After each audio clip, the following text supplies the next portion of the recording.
మరి ఎప్పుడు ఇది సరికాదు సవ్యం కాదని ఇప్పుడు చాలామంది ఆడపిల్లలు మీకు అయిన ఎక్స్పీరియన్స్ మీ పెళ్లిలో 6 నెలల్లో ఒక హింస ఒక ఎక్స్‌ప్లాయిటేషన్ ఉంది బయటకు వచ్చేయాలని ఆలోచించిన పరిస్థితుల్లో ఎప్పుడు బయటికి రావాలనే స్ఫురణ ఎలా కలుగుతుంది? బికాజ్ భరిస్తాం సర్దుకుంటాయనే హోప్ ఉంటుంది. ఆ స్ఫురణ ఏం చెప్పిన మాట వినాలని మీ గైడెన్స్ అడుగుతున్నాం. మీరు డైరెక్ట్గా పడ్డ వ్యక్తి కాబట్టి మీకు అర్థమైంది కదా ప్రశ్న. అది మన రాతలో ఉంటుంది, ఏదో అదృశ్యవాణి చెప్తుంది మనకి, భరించావు చాలు, ఇంకా ఇది చెయ్యి అని గైడెన్స్ వచ్చేస్తుంది అని. నాకు బ్లైండ్గా వెళ్తాను నేను అంతే.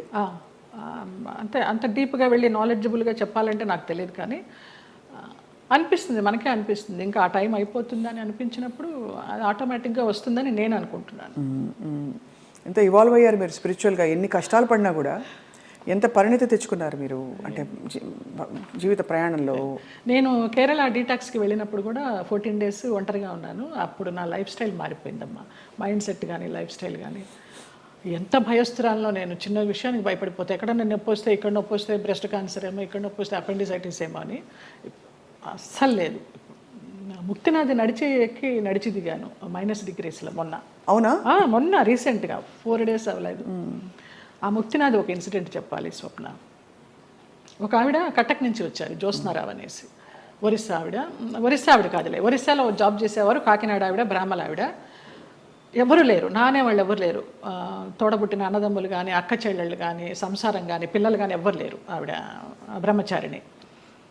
ఆవిడ వచ్చి నాకు ఎవరు లేరు 3 రోజులు ప్రయాణం చేశారు మాతోటి. 11th నాడు బయలుదేరాము ఇక్కడి నుంచి, 12th 13th నాడు ముక్తినాథ్ తీసుకెళ్లారు. అలాగే డోలీలో ఎక్కించి వెళ్ళారు. ఆవిడకి ఏదో హై బ్లడ్ బీపీనో షుగర్ ఏదో ఉంది.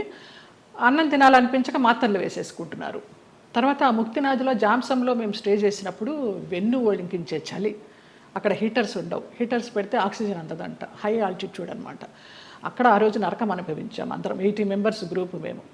Sai Krishna tours and travels అని సాయిరామ్ గారు, ప్రసన్న గారు, వైఫ్ అండ్ హస్బెండ్, ఆది దంపతులు. నిజంగా 2009 నుంచి వాళ్ళు ఈ ట్రావెల్ చేస్తున్నారు. ప్రతి ఒక్క గ్రూప్తో ట్రావెల్ చేస్తారు.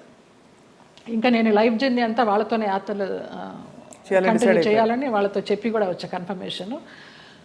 ఆవిడ ముక్తినాథ్ని దర్శించుకొని, సాయిరామ్ గారు మేము వెళ్ళే రోజు ముందర రోజు నైట్ హోటల్లో డిన్నర్కి గ్యాదర్ అయినప్పుడు చెప్తారు, అమ్మ ఇలా ఉంటుంది అక్కడ సిచ్యువేషను, స్నానాలు చేయకండి, 108 జలధారలు ఉంటాయి, స్నానాలు చేయకండి, -degrees ఉంటాయి, నెత్తి నీళ్లు చల్లుకుంటే చాలు, మనకి ముక్తినాథుడి దర్శనం కావాలి, మీరు ఆయన్ని చూడడం కాదు ముఖ్యం, ఆయన మిమ్మల్ని చూడడం ముఖ్యమని చాలా చక్కగా వివరించి ఆవిడని అడిగారు, అమ్మ మీ పరిస్థితి ఇలా ఉంది, వస్తారా, రాలేకపోతే రూమ్లో ఉండండి, భోజనం ఏర్పాట్లన్నీ చేసి మీకు ఒక మనిషిని పెట్టి నేను వెళ్తాను.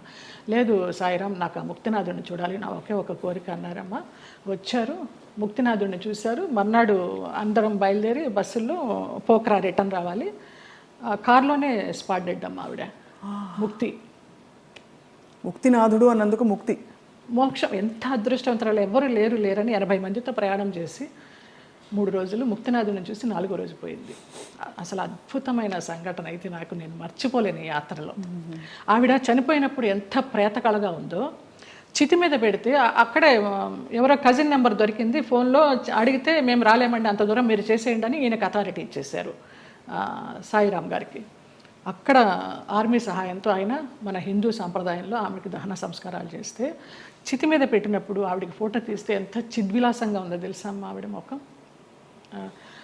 చనిపోయినప్పుడు ఈ 4 బయటకు వచ్చేసి కళ్ళు తేలేసి ఉన్న మనిషి హాయిగా అలా ఉంది. అసలు అది జన్మలో మర్చిపోలేను. అంతకుముందు రోజు అడిగారు, ఎవరికి ముక్తి కావాలంటే 2 చేతులు ఎత్తా నేను, ఏం మీకు లగేజ్ లేదా అని అడిగారు. నాకు ఏ లగేజ్ లేదన్నాను. అంటే వెనకాల బంధాలు లేవా అనేసి. మీరు అనుకుంటే కాదు దేవుడు అనుకోవాలి, ఆయన ఎవరికి ఇవ్వాలో వాడికే ఇస్తారు అనేసి. అలాగా ఆవిడ అదొక అద్భుతమైన సంఘటన. ఆనందించాం, ఆవిడ పోయినందుకు బాధపడలేదు. ఎంత అదృష్టవంతరాలు, ఎంత చక్కని అనాయాసన మరణం అంటారు కదా, అలా. కార్లన్నీ ఆగినా ఏంటనంటే పోయారు. అంటే భగవద్ దర్శనం అయిందా అని చాలా మందిని అడుగుతాం, ఇంతకంటే నిదర్శనాలు ఏముంటాయి? మోక్షం, ముక్తినాథుడు. మా వాళ్ళందరూ, మా మామ కొడుకులందరూ ఆ -degreesలో 108 జలధారాల్లో స్నానం చేశారు. ఒక్కొక్క జలధార నుంచి ఇంకొక జలధార వెళ్తుంటే వాళ్ళకి బ్రెయిన్ పనిచేయడల్లా ఫ్రీజ్ అయిపోతుంది, అలా చేశారు. నేను ఆ 108లో చల్లుకోవడానికి అరగంట పట్టింది, ఈ చెయ్యి పనిచేయాల 1 గంట, బ్లడ్ క్లాట్ అయిపోయి. అంత చలి. -degrees. అది అంత కష్టతరమైన ప్రయాణం. ఎంత చక్కగా వెళ్ళొచ్చామో వారి ఆధ్వర్యంలో. ఈ సందర్భంగా ఆ దంపతులకు పాదాభివందనాలు. ఆ ప్లేసెస్లో నిజంగానే ఒక మహిమ ఉంటుంది కదా జయలలిత గారు. ఎందుకంటే మీరు ఇంత జీవితం చూసి భగవత్ స్పర్శ ఎక్కడ ఎందుగలడు అందులేడని సందేహం వలదు అని అంటారు కదా.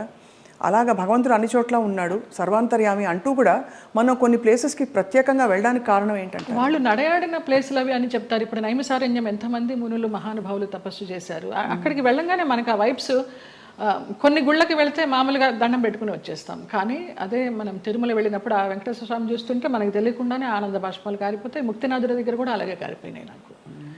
మన దేవుళ్ళ రూపాలు ఉండవు, ఏముండవు, వాళ్ళు నేపాల్ పద్ధతిలో తయారు చేస్తారు, అలా ఉన్నా కూడా వైబ్స్ ఉన్నాయమ్మా. అంతే, వాళ్ళు నడయాడిన ప్రదేశం. జనక్పూర్ వెళ్ళాము, సీతారాములు నడయాడిన ప్లేసు, వాళ్ళ కళ్యాణమైన ప్లేసు. చాలామంది మా గ్రూప్లో అక్కడికి వెళ్ళి దండలు మార్చుకున్నారు, మళ్ళీ సీతారాముల కళ్యాణం లాగా. అలాంటి వైబ్స్ ఉన్నాయి, అందుకే వెళ్ళాలి. ఇంట్లో కూర్చున్న భగవంతుడు దర్శనం ఇస్తాడు, అది వేరే విషయం. వాళ్ళు నడయాడిన ఆ పుణ్యభూమిలో నడిస్తే ఆ పాదధూళి మనకి కొంచెం పుణ్యం ఇస్తుందని. రెండోది మీరు అన్నట్టు ఆ ప్లేస్కి వెళ్ళిపోయాక మనం నేను ఫలానా, నేను స్వప్న, నేను జయలలిత, నేను సో అండ్ సో అన్నీ మర్చిపోయి, నేను జ్యోత్స్న మర్చిపోయి కేవలం ఒక అంకిత భావంతో ఒక డిజాల్వ్డ్ స్టేట్లో వెళ్తాం. అంతే, అది కూడా ఒక సర్వస్వ శరణాగతి అయిపోయి నువ్వు తీసుకొచ్చావు, నువ్వే చూసుకో, శరణాగతి అంతే. అందులో కూడా చాలా అద్భుతాలు మన లోపల జరుగుతాయి. అద్భుతాలు అంటే మన అహంకారం కరగడం అన్నీ కదా, మనకి తెలియకుండానే అది ఆ ఉద్వేగం అది అంతా వచ్చేస్తుందమ్మా. నేను సంజయ్తో అదే అన్నాను. సంజయ్ కదా ఇంటర్వ్యూ ఏర్పాటు చేసింది, సంజయ్ కిషోర్. నాకు గుంటూరులో చిన్నప్పటి నుంచి వాడు నన్ను కొట్టేవాడు. వాడు కొడుతుంటే నేను పరిగెత్తేదాన్ని. వాళ్ళ ఇల్లు పెద్ద ఇల్లు గుంటూరులో, ఎంత పెద్ద ఇల్లు. కొడుతుంటే పరిగెత్తేదాన్ని, తర్వాత వాడిని ఎత్తుకునేదాన్ని. వాడు ఈ రోజున ఇంత గొప్పవాడైనాడంటే చాలా సంతోషము.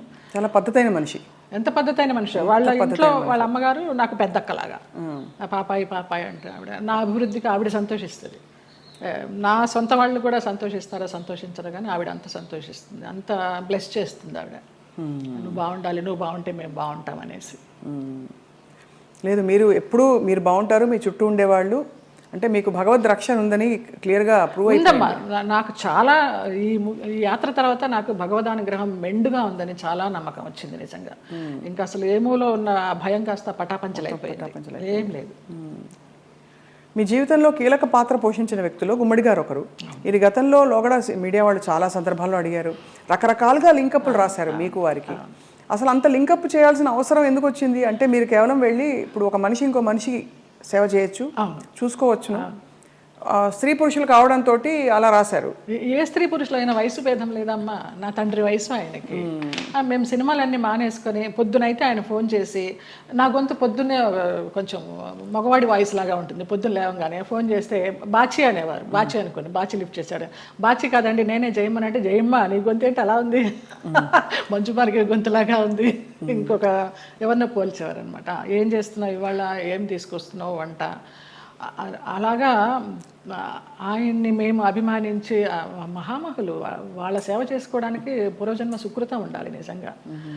తల్లిదండ్రి లేరు, వాళ్ళ ప్లేసుల్లో వాళ్ళని ఊహించుకొని, ఆ లెజెండ్స్ వాళ్ళు చేసిన క్యారెక్టర్స్ ఊహించుకొని మనకి ఇంత గొప్ప అవకాశం వచ్చింది. వారితో కూర్చుని భోంచేసేయడం కానీ, వారితో కూర్చుని పేకాడడం కానీ, వారితో కూర్చుని వైన్ తీసుకోవడం కానీ. నా కోసం సులా అని ఒక వైన్ బాటిల్ తెప్పించేవారు రోజు 800 పెట్టి, ఇది నీకే, ఇది జయమ్మకే, వేరే ఎవరు ముట్టుకోవద్దనేసి.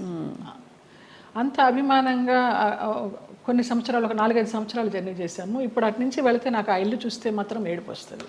అవును, మీరు చెప్పారు. అంత మంచి. ఆయన కుటుంబ సభ్యులు ఎవరు లేరా ఆ టైం? ఉన్నారు, ఎందుకు లేరు. ఆయన కూతుళ్ళు, బిడ్డలు, కొడుకులు. ఒక కొడుకు US లో ఉండేవాడు, ఒక కొడుకు చెన్నైలో. వాళ్ళు ఎవరు సరిగ్గా చూసేవారు కదా? నా ఫోన్ నుంచి నేను ISD చేసి ఇచ్చేదాన్ని ఆయనకి మాట్లాడడానికి. కొడుకు పుట్టినరోజు అంటే విష్ చేయడానికి కానీ, లేకపోతే ఆయనకి ఏదైనా బాగాలేకపోతే చెప్పడానికి కానీ. ఎప్పుడైనా వాళ్ళందరూ మిమ్మల్ని, ఆడపిల్లలు వచ్చేవారు. ఇక్కడ సాంబమ్మ అని ఒక ఆవిడ ఉండేది, ఆవిడ వచ్చి చూసిపోతూ ఉండేది. శారద బెంగళూరులో ఉండేది, ఇప్పుడు ఇక్కడే షిఫ్ట్ అయిపోయింది. విజయమ్మ చెన్నైలో ఉంటుంది, ఇంకొక చిన్నమ్మ అమెరికాలో ఉంటుంది, ఒక ఆవిడ క్యాన్సర్తో పోయింది. ఫోన్లు చేస్తూ ఉంటారు, కానీ లాస్ట్లో ఆయనకి ఒంట్లో బాగాలేనప్పుడు ఆయన పక్కన అంబులెన్స్లో కూర్చుని హాస్పిటల్లో జాయిన్ చేసింది నేనే. ఇంకా ఆయనకి వెంటిలేషన్ తీస్తారనగా జయ ఇట్రా అనేసి నన్ను ఇట్లా గుండెల మీద పడుకోబెట్టుకున్నారు, పోయినారు. ఫస్ట్ పోయిందని తెలిసింది కూడా నాకే. మీకే? ఆ పోయినప్పుడు ఇంక నేను బయటకు వచ్చేసాను. ఇంకా ఆ తెల్లవారుజాము నుంచి వాళ్ళ పిల్లలు రావడం అది. అక్కినేని నాగేశ్వరరావు గారు అన్నారు, ఆయన పోయిన తర్వాత అక్కడ నుంచుని ఉంటే పిల్లలందరినీ పలకరిస్తూ నా భుజం తట్టి నీకు చాలా లోటు గుమ్మడి గారు పోవడం అన్నారు. నమస్కారం. మహానుభావుల వాళ్ళంతా.